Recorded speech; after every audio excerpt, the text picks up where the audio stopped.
حضور میرا سوال ہے کہ نوجوان بچیاں خاص کر چھوٹی بچیاں اکثر اپنے لباس کو لے کر احساس کمتری میں مبتلا ہو جاتی ہیں۔ حضور آپ نصیحت فرمائیں کہ کیسے بچوں میں پردہ اور اپنے کلچر کے لباس کی محبت اور کانفیڈنس پیدا کیا جائے۔ بات یہ ہے، مذہب دین جو ہے وہ اولیت ہے۔ لباس چاہے کوئی بھی ہو، کسی بھی قسم کا ہو، لیکن حیا دار لباس ہونا چاہیے۔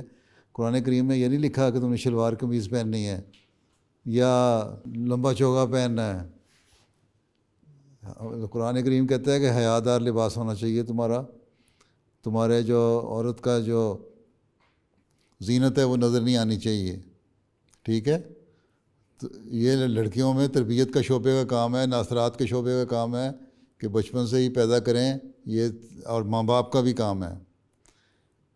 تربیت کا شعبہ ماں باپ کے ذریعے سے تربیت کرے، ناصرات کا شعبہ اپنے تنظیم کے لحاظ سے تربیت کرے، ماں باپ اپنے طور پہ تربیت کریں کہ ہم احمدی ہیں، احمدی مسلمان ہیں، تو پھر ہمیں اللہ تعالیٰ کے جو حکم ہے اس پہ عمل کرنا چاہیے۔ اور اللہ تعالیٰ یہ کہتا ہے کہ حیا دار لباس پہنو۔ وہ بعض مسلمان ہیں، بعض عرب بھی میں نے دیکھا ہے غیر احمدی جو ہے وہ جین اور بلاؤز پہن کے اوپر حجاب لے لیتی ہیں اور سمجھتی ہیں کہ ہم نے بڑا پردہ کر لیا ہے۔ اس پردے کا تو فائدہ کوئی نہیں، جبکہ اس کا لباس ننگا ہے، لباس سے ساری زینت ظاہر ہو رہی ہوتی ہے۔ اس لیے یا باہر جاتے ہوئے چوگا پہن لیا، اور گھر میں اپنے رشتہ داروں کے سامنے بھی ایسا لباس ہوتا ہے جو صحیح نہیں ہوتا، وہ بھی غلط ہے۔ حیا ایمان کا حصہ ہے، حدیث ہے۔ اس لیے بچپن سے ہی بچیوں کے ذہنوں میں یہ ڈالنا ہوگا کہ حیا ایمان کا حصہ ہے، اور ہم احمدی مسلمان ہیں تو پھر ہمیں اپنے نمونے بھی دکھانے چاہیے، ہماری دو عملی نہیں ہونی چاہیے۔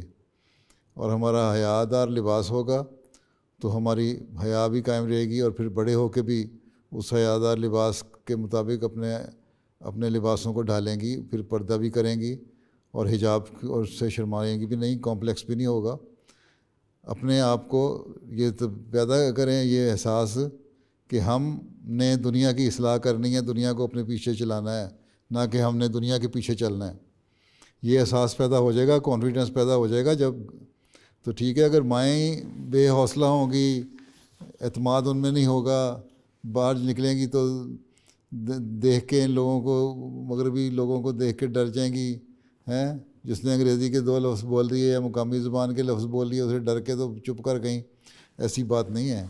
ان کو بتائیں کہ ہم باہر آئے ہیں تو یہ اللہ تعالیٰ کا فضل ہے جس کی وجہ سے ہم باہر نکلے، نہیں تو ہم نہیں نکل سکتے تھے۔ یہ اللہ کا فضل کا اور شکر گزاری کو ادا کرنے کا یہ ذریعہ ہے کہ ہم جو اسلام کی تبلیغ ہے اور تعلیم ہے اس لوگوں تک پہنچائیں، اور اس کے لیے اپنے نمونے قائم کریں اور اپنا آپ کو صحیح اسلامی تعلیم کے مطابق ڈھالیں۔ تو یہ اعتماد جب پیدا کریں گے آپ لوگ، شعبہ تربیت بھی، شعبہ ناصرات بھی، اور ماں باپ بھی مل کے، تو کوئی کمپلیکس نہیں ہوگا کسی قسم کا۔ اور جو یہاں رہنے والی لڑکیاں ہیں ان میں کوئی کمپلیکس نہیں ہوتا اگر وہ جماعت سے باقاعدہ ان کا تعلق ہو، رابطہ ہو، باقاعدہ میرے خطبات بھی سنتی ہوں یا میری لجنہ کی تقریریں سنتی ہوں، یا آپ لوگوں کے ساتھ ان کا رابطہ ہو۔ وہی لوگ ہیں جو پیچھے ہٹ جاتے ہیں جماعت سے، ان میں کمپلیکس پیدا ہوتا ہے۔ یا پھر یہ ایسے لوگ جن کے ماں باپ جو ہیں بالکل ہی ان پڑھ ہیں اور ان کو توجہ نہیں دیتے لڑکیوں کی جو باتیں ہیں ان کی طرف، ان کے جواب دینے میں، تو پھر ایسی لڑکیوں میں جن کے ماں باپ پڑھے لکھے نہیں ہیں، تو پھر ایسی لڑکیوں کی جو پڑھی لکھی لجنہ ہیں وہ ان سے دوستی پیدا کریں۔ آخر نوجوان لجنہ بھی تو ہے نا، 16 سے 22 سال تک کی، وہ ان کو احساس دلائیں کہ ہم نے کیا کرنا ہے کیا نہیں کرنا۔ ہر ایک اپنے ساتھ ایک ایک لڑکی کو لگا لے، تھوڑی سی تو تعداد ہے آپ کی یہاں، تو بہت کچھ کر سکتے ہیں۔ ہر ایک اپنے ساتھ ایک ایک لڑکی کو لگا لے تو کمپلیکس دور ہو جائے گا۔ جی حضور انشاءاللہ دعا کی درخواست ہے۔